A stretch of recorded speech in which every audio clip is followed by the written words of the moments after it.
발표 시작하도록 하겠습니다. 네, 저희가 빅데이터 활용의 더 큰 장점은 데이터 활용을 기반하여 상품과 서비스를 만드는 것이라고 생각하였습니다. 그래서 저희는 공공 서비스를 코사에서 배운 내용의 전반을 사용하여 구현하고자 하였습니다. 의학적 지식을 바탕으로 의학적 원인을 신중 탐구하는 것이 아니라 데이터 분석을 통하여 유의미한 집단의 원인을 찾고 그에 따른 예측 결과를 만들려고 했다는 점을 알아주시기 바랍니다. 발표 순서는 다음과 같습니다. 먼저 시연 영상이 있습니다.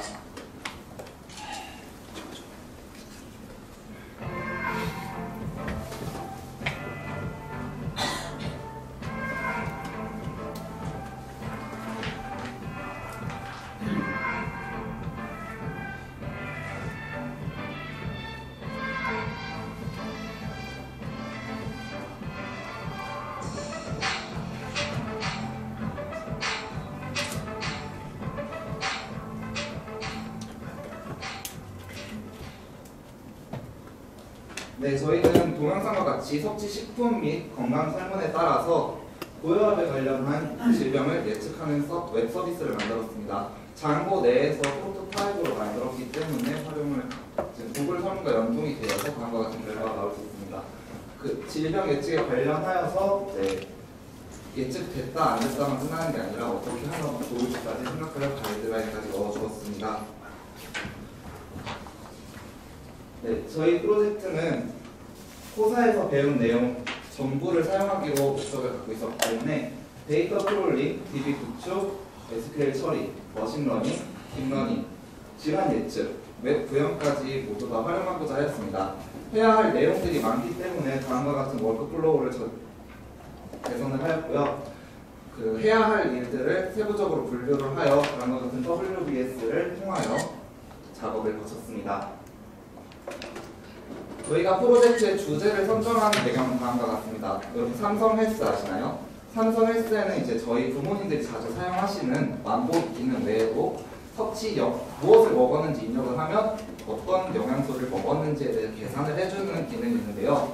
저희는 이 계산 기능을 넣고 그리고 이 계산 기능으로 그냥 끝나면은 내가 이 포도당을 먹어서 어쩌라고 라고 끝나게 되잖아요. 그걸 넘어서 질환 어떤 병에 걸릴 수 있다. 이 병에 걸릴 것 같은데 어떻게 조심을 해라까지 말씀을 서비스를 제공하고자 하였습니다.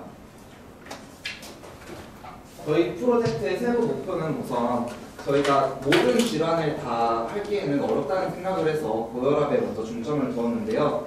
고혈압은 4대 성인병 중에서 가장 많이 걸리는 병이지만 현재까지도 가장 뚜렷한 원인을 알 수 없는 병입니다. 가족력이 가장 중요하다고는 다들 알고 계실 텐데요. 하지만 가족력 위에 명확한 규명이 되어 있지 않는 질병입니다.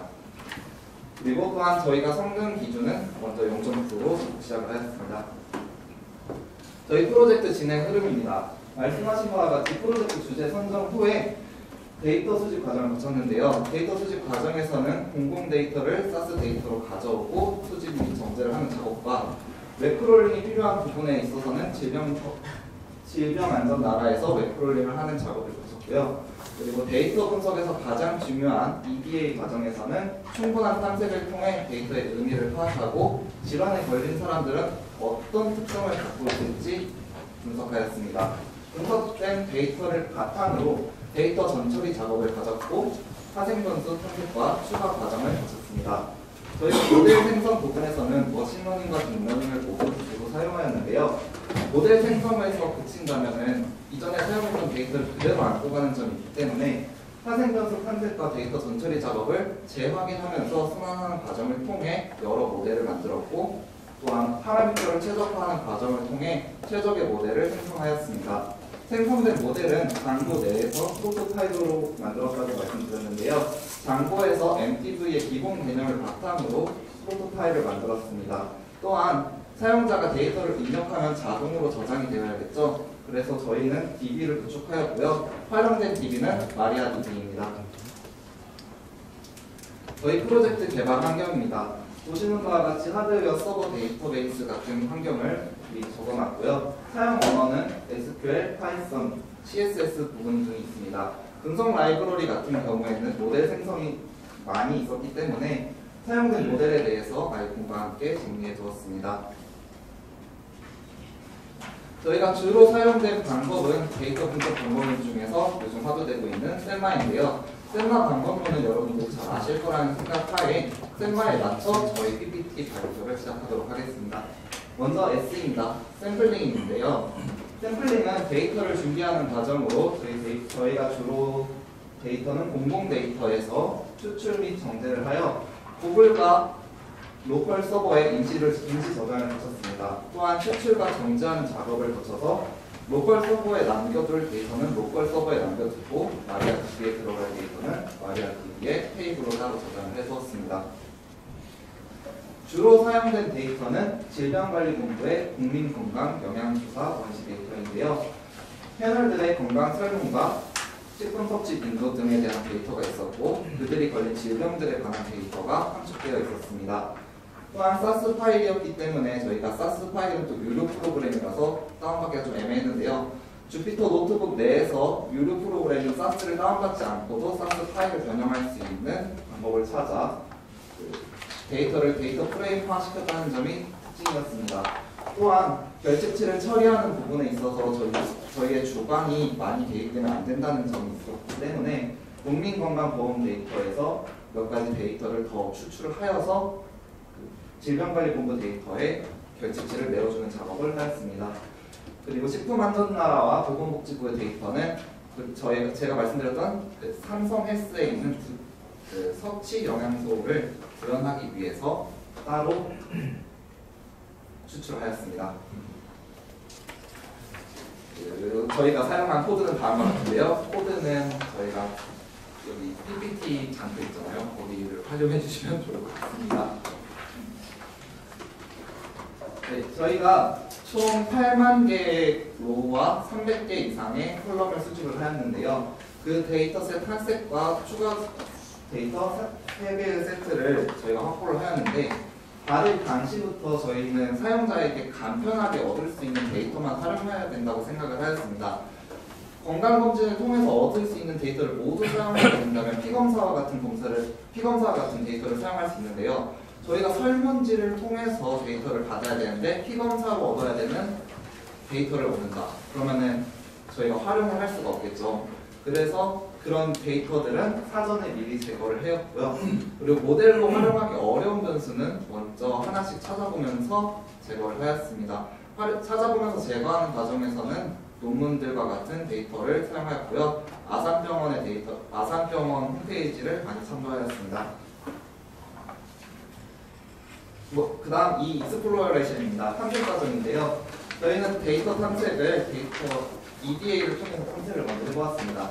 연속형 변수와 면목형 변수에 대해 먼저 탐색을 해보았는데요. 연속형 변수 중에서는 저희가 탐색한 결과 40대 이상 그리고 허리둘레가 좀 많이 나온 사람들에게 고혈압이 많이 발병하는 것을 시각적으로 확인할 수 있었습니다.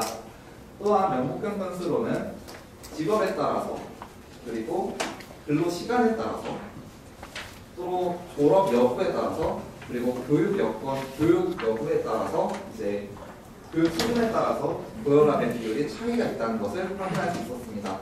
시각적으로 확인하는 것은 저희가 주관이 많이 개입될 수가 있다는 것을 알고 있기 때문에 기술 통계적으로 검증하는 과정을 거쳤는데요. 저희가 활용한 방법은 오즈비입니다. 오즈는 사건이 발생하지 않을 확률분의 사건이 발생할 확률인데요. 이 오즈와 오즈 레이시오를 사용하면 특정 변수에 대해서 이 사건이 어느 정도 몇 배 정도 발생하였는지를 볼 수가 있습니다. 예를 들면 근력운동 일수가 적당한 사람의 오즈가 그렇지 않은 사람보다 약 1.2에서 1.5배 높다는 것은 근력운동 일수가 적당한 사람보다 그렇지 않은 사람 근력운동이 모자란 사람보다 근력운동을 많이 한 사람이 오히려 많이 발생한다는 것을 의미합니다. 특이한 점으로는 폐경 여성의 오즈가 비폐경 여성보다 7.5에서 10배 정도 높다는 것을 볼 수 있었는데요. 폐경 여성은 비폐경 여성보다 고혈압에 걸릴 확률이 높다는 것을 볼 수 있습니다. 다음도 오즈비 내용입니다.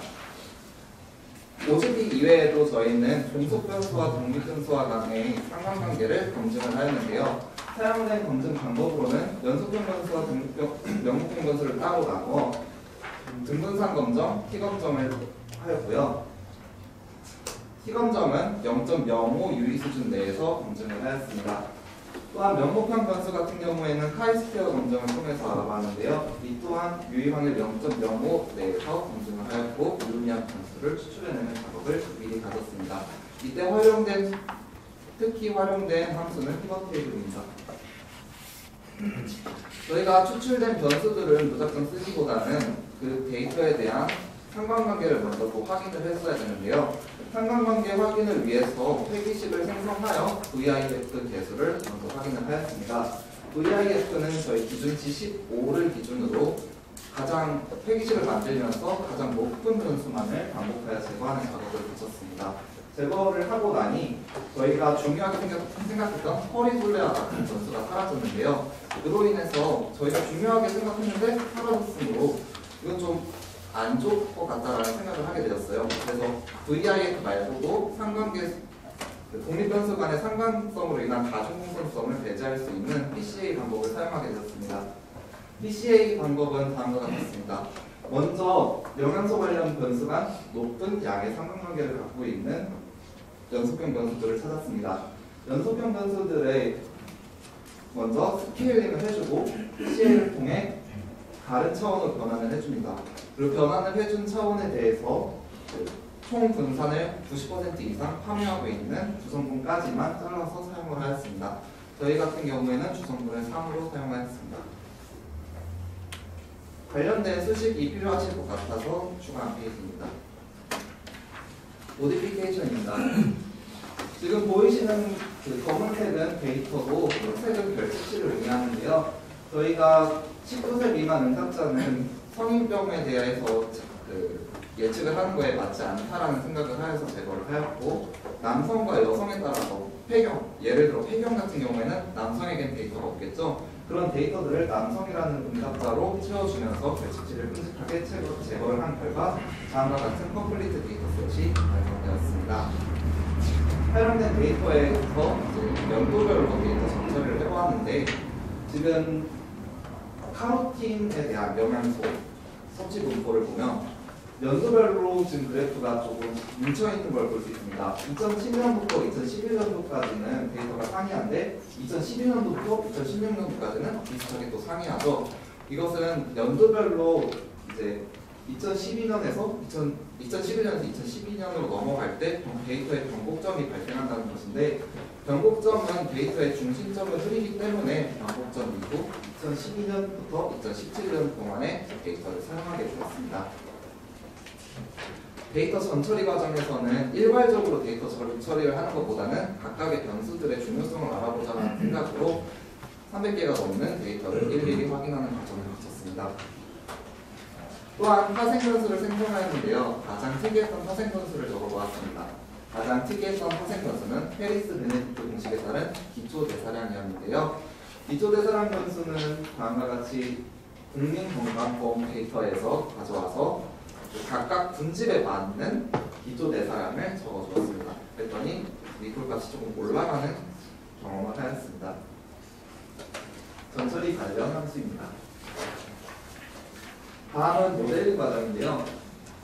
저희가 모델링 과정에서는 고혈압이 없다와 있다의 비율이 0.88에서 0.12로 조금 불균형한 데이터셋이라는 생각을 하였어요. 그래서 전통적으로 사용되는 언더 샘플링과 오버 샘플링은 사실 이미지 처리에 특화되어 있다는 말을 자주 들어왔기 때문에 저희 다른 방법으로 웨이트 컨트롤을 사용해 보았습니다. 웨이트 컨트롤은 로스 함수에 대한 적정치를 가중치를 부여하는 방법인데요. 로즈 함수의 클래스 웨이트라는 매개 변수를 사용하게 되면 가중치에 대한 매개 변수를 재조정시켜서 저희가 비율이 낮은 클래스에 대한 가중치를 높여 학습하게 됩니다. 그리고 저희가 질병 예측 특성상 질병이 있는 사람을 질병이 있다고 판단하는 것이 더 중요하다고 생각하였고요. 그로 인해 리콜 값을 사용하였습니다. 프리시전을 본다면 저희가 예측한 것 중에서 어느 정도 예측을 했느냐인데 리콜가스를 봄으로 인해서 실제로 병에 걸린 사람을 찾을 수 있다는 점이 리콜가스를 본 중요한 이유였습니다. 테스팅한 모델은 다음과 같은데요. 각 모델마다 특징과 저희의 사용 이유를 적어보았습니다. 그 모델은 로지스틱 리그레이션부터 케라스까지 다양하게 사용을 하였는데요.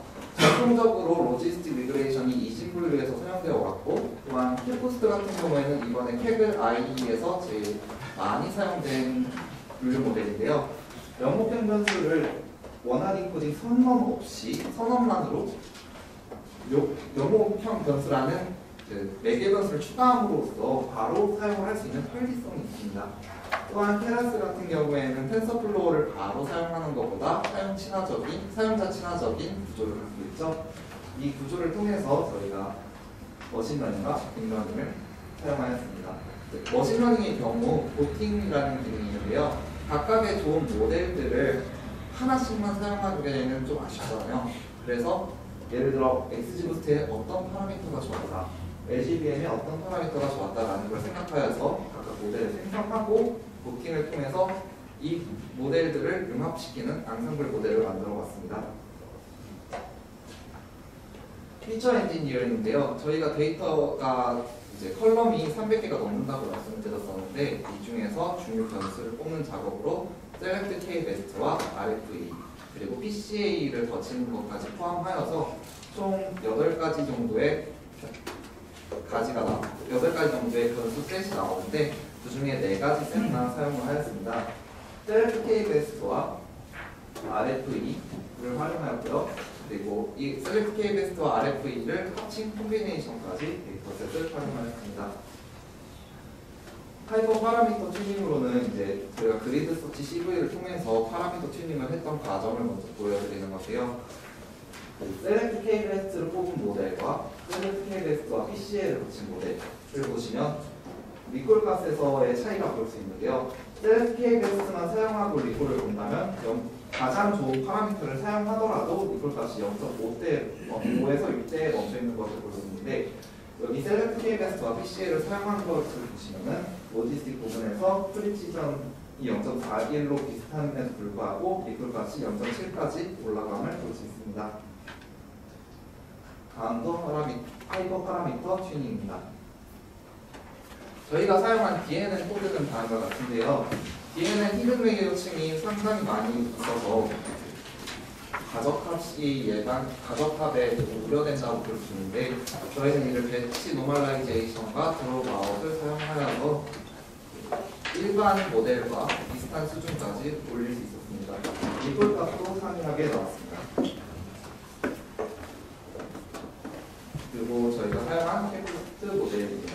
가장 높은 결과를 얻을 수 있는 캡포스트를 먼저 PPT 장으로 빼놨는데요. 보시다시피 이제 각각 데이터 셋에 대해서 캡포스트를 사용하였을 때 이전보다 리콜 값이 조금 더 높은 것을 볼 수 있습니다. 또한 보팅은 따로 빼놨는데요. 캡포스트와 보팅이 나중에 좀 더 좋다라는 생각을 하였기 때문에 이후에 다시 설명해 드리겠습니다. 평가입니다. 여기 보팅과 캡포스트에 대한 평가와 그 모델 생성과 평가를 나타내 봤는데요. 보팅을 했을 때 LGBM과 XGBoost, 로지스틱 리그레이션에 모델을 넣고 보팅을 했을 때 프리시전이 0.44, 리콜이 0.70이 나왔고요. 캡포스트를 사용했을 때 프리시전이 0.42, 그리고 리콜이 0.71이 나왔는데 리콜과 프리시전을 함께 고려를 한다면 보팅 모델이 상대적으로 균형적이라는 생각을 하였고요. ROC, AUC 커브를 같이 봤는데도 비슷하게 나왔죠. 0.79와 0.79 거의 비슷하게 나와서 프리시전이 조금이라도 더 높은 보팅 모델을 최종 모델로 선정하겠습니다. 또한 그 선정된 모델에 대해서 퓨처 임포텐스를 봤는데요. 저희가 생각했던 터치 영향들에 대한 주성분 분석으로 나온 주성분들이 높은 임포텐스를 보였고, 또한 오드 레이시오로 기술 통계로 가족력이 더 높은 오드가 나왔었는데 높은 임포텐스를 보였죠.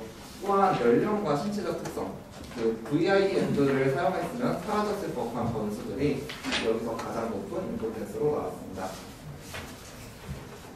저희가 이렇게 모델을 열심히 만들었는데 그걸 누군가 사용해야 되지 않습니까? 그래서 웹 구현까지 개발하였습니다.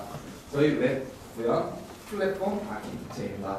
사용자가 데이터를 입력하게 되면 건강설문으로 데이터가 DB로 들어가는데요. DB로 들어가면 기존에 있던 데이터와 융합하여 모델을 학습시키고 그 모델에 대한 모델에 사용자 정보를 넣어서 질환을 예측해줍니다. 그럼 그 예측된 정보를 또 뷰로 예측 결과로 제공을 하는 거죠. 그 과정에서 모델의 튜닝 작업이 저희가 또 이루어져야 되기 때문에 관리자가 개입을 하고 싶을 때 개입을 할 수 있도록 구현을 해놓았습니다. 또한 저희 MTB를 기초로 만들었기 때문에 MTB에 대한 설명을 좀 드리자면 저희가 URL을 먼저 만들면은 웹페이지 하나를 만들려면 뷰가 필요했고 뷰에 이제 데이터를 함수를 조작을 하려면 모델에 있는 그 데이터 테이블이 또 필요했고요. 그 테이블을 시각적으로 보여주려면 템플릿이 필요했기 때문에 모델 뷰 템플릿을 다음과 같이 기록해 두었습니다. 저희가 만든 플랫폼 UI입니다. 먼저 홈 화면에서 사용자가 직접 레지스터 버튼을 누르면 정보 입력 의사를 밝히도록 합니다. 그리고 사용자 정보를 입력하고요.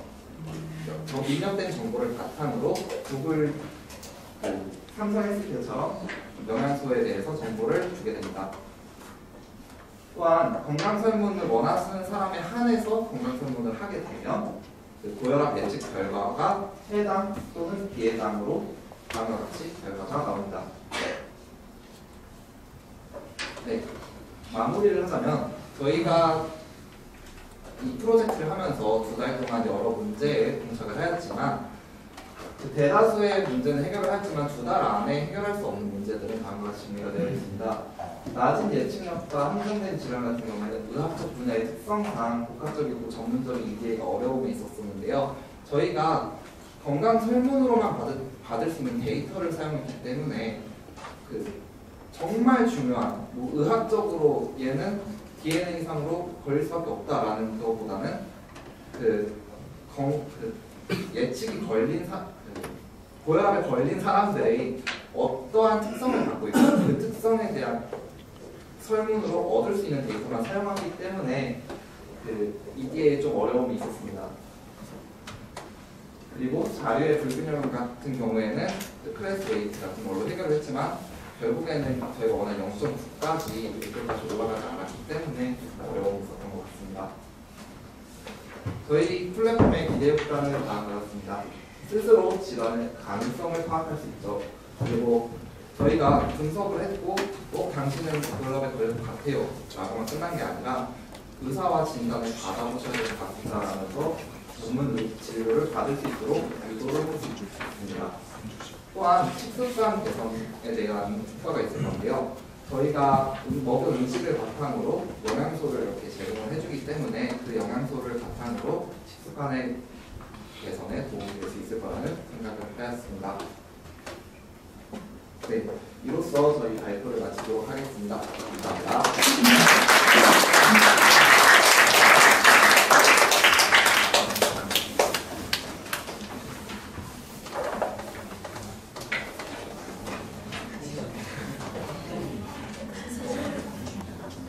질문 있으면 주세요.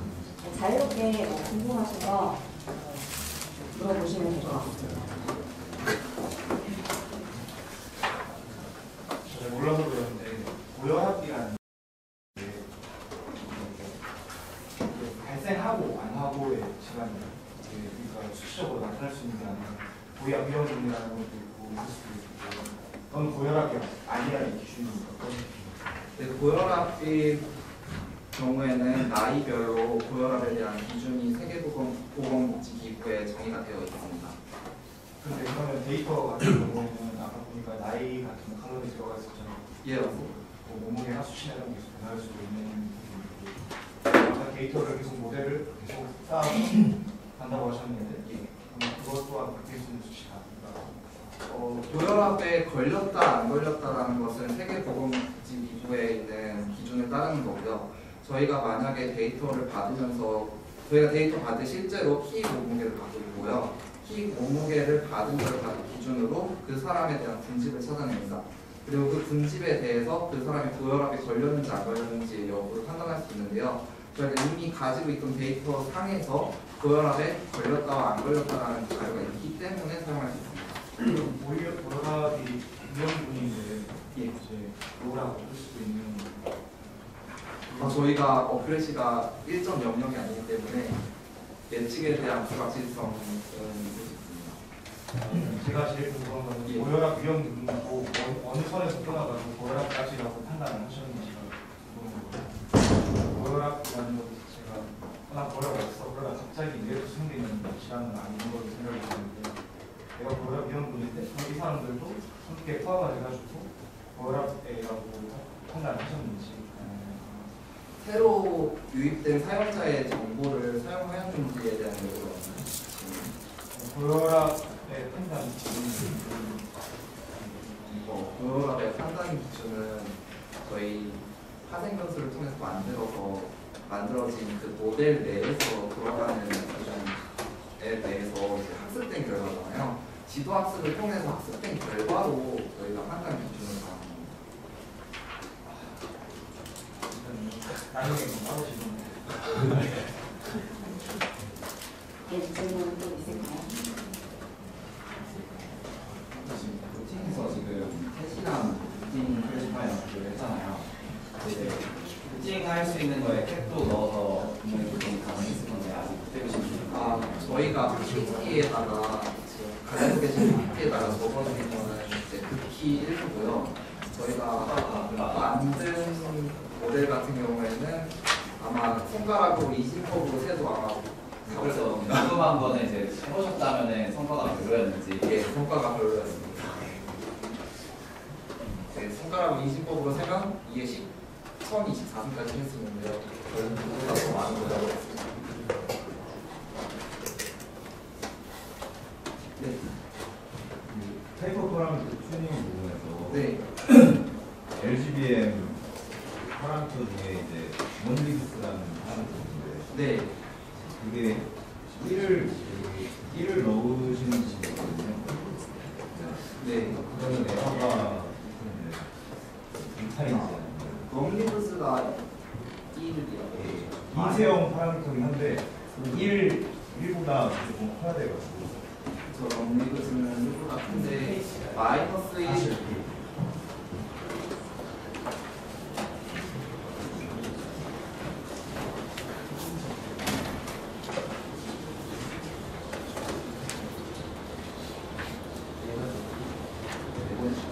질문도 많거든요. 수고해서 질문해 주세요.